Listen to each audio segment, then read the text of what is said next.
Naimbitaran palan kami kang pamilya ko ka nakaaging Black Saturday sa Misibis Bay. Pakalaog may tulos kami nagdiretso kung saan kami pwede mag-register. Tapos ka nakaregister na kami, tinawan kami Porsilas na kung saan iyo ang magagamit mi para malibot mi ining bilog na resort. Dahil nga ni first time midigday dahil na kami nagpahaloy-haloy pa. Sa primerong bungad pa sana ilinga ining mga kwarto na iniyo darakulaon nagaro na arong ko kadakula halabaw na swimming pool malinigo ng lugar palan kang Misibis Bay. Dahil nga ni muya kong mailing ang dagat ni duminuman tulos ako ilingaman ini malaparaiso.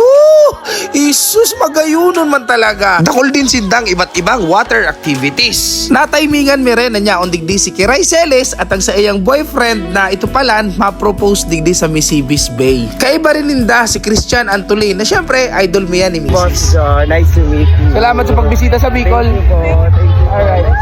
At sa iba nitang pag-iriba, nagkakarawat ki volleyball. So syempre dahil Misibis ini, day ta na palagpaso na day pwedeng matapos ang aldaw na ini na day kita makarigos. Let's go! Punan ta sa swimming pool, tama initunon pa man, baka matutong kita kung dumirikta na kita sa dagat. So iba na naiinitan pa, uto naguburo-bilyar muna sinda oh. Day ta rin pwede palagpaso ng saindang buffet na syempre mga masiram ang pagkaon digdi sa Misibis Bay. Magayunon talaga sa feeling na habang nagkakaon kami nag-perform ki live na nagkakanta. Wow!